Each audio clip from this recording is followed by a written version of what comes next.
It's my privilege today to recognize the 2019 recipients of the CBV Institute's Fellow designation, the FCBV. We have many FCBVs on attendance here, and this is an important recognition of a career of accomplishment.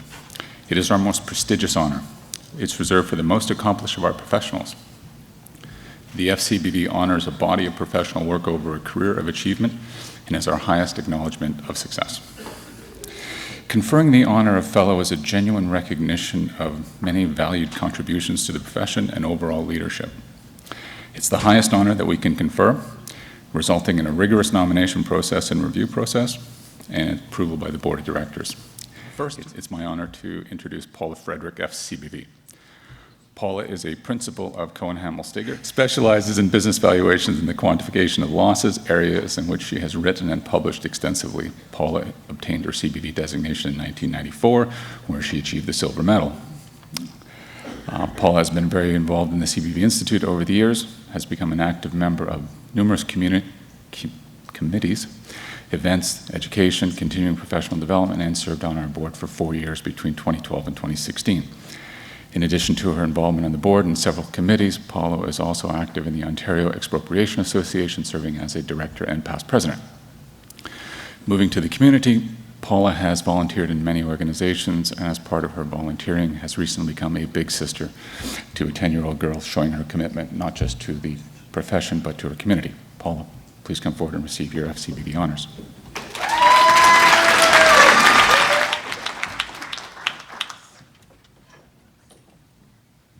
I am thrilled to be here today accepting this new designation, and I'm glad to have this opportunity to say a few words and to thank the people that helped make this happen.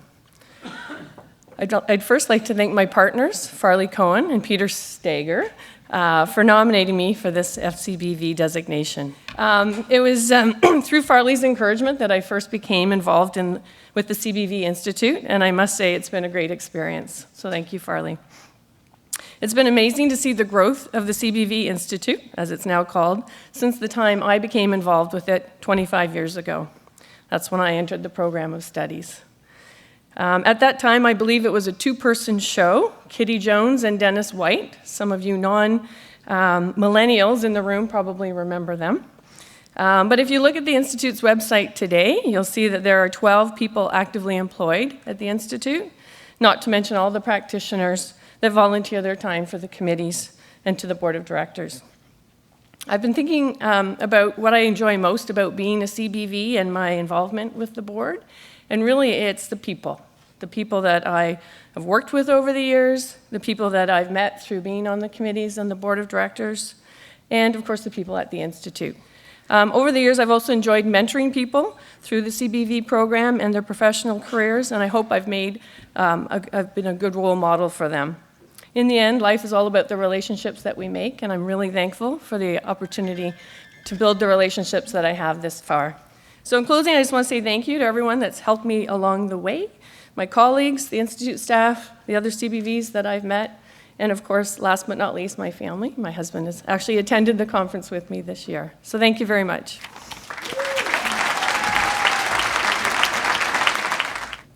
Next, it's an honor to introduce Sue Loomer. Sue is a partner with KPMG's Advisory Services practice in Halifax. Her practice includes the preparation of business valuation and expert reports across many industry sectors. A member of the CBV Institute since 1998, Sue served on the CBV Institute Board of Directors from 2011 to 2018, including as chair, vice chair, and secretary-treasurer. She has participated in several communities and accreditation committees and marketing communication committees along the way, and donated her time to many, many causes in the community, particularly multiple sclerosis, Learning Disabilities Association, and most recently as an advisor to the Women Angel Investor Fund. And the Women Angel Investor Fund, for those of you who don't know, are not from Nova Scotia, it's an agency in Nova Scotia to facilitate women investing in Nova Scotia. Sue, please come forward and accept your.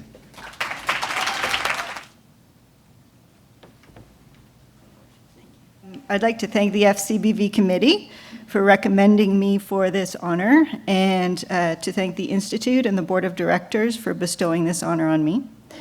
To be recognized by your peers for such an honor is very humbling and very, very much appreciated. So I want to thank all of those CBVs who nudged me along the way, and I want to take this opportunity to nudge the other CBVs in this room to actively participate in this profession and be a leader of this profession in the future. Thank you very much, and congratulations also to Barb and to Paula. Well done. Finally, it's an honor to introduce Barb Morton, FCBV. Barb is a partner at EY in Calgary and is a highly involved member of the CBV Institute since 2001, serving on our board of directors between 2010 and 2013. She chaired multiple committees at the Institute, including the Professional Practice Standards Committee, the Events Committee, and the Research Committee. In her career, she has always promoted the CBV profession. Barb has authored several case studies and spoken at numerous events on behalf of CBV experts. She's contributed significantly towards educating the legal community about the field of business valuation. The Barb Morton I know is kind of the next part. Barb has generously given back to the community. Strong promoter of juvenile diabetes research since 2006, getting involved in fundraising events and annual events. Previously, she was involved in Lang House in Nova Scotia, a charity focused on supporting youth with mental illness. Barb, please come forward and accept your CBV. I know I'd like to start by thanking the Institute and the committee for recognizing me with this award. It's extremely humbling to. I do want to recognize Brian Keogh, my friend Brian Keogh, who nominated me for this award, and I wouldn't be here for sure without Brian as just a fantastic role model.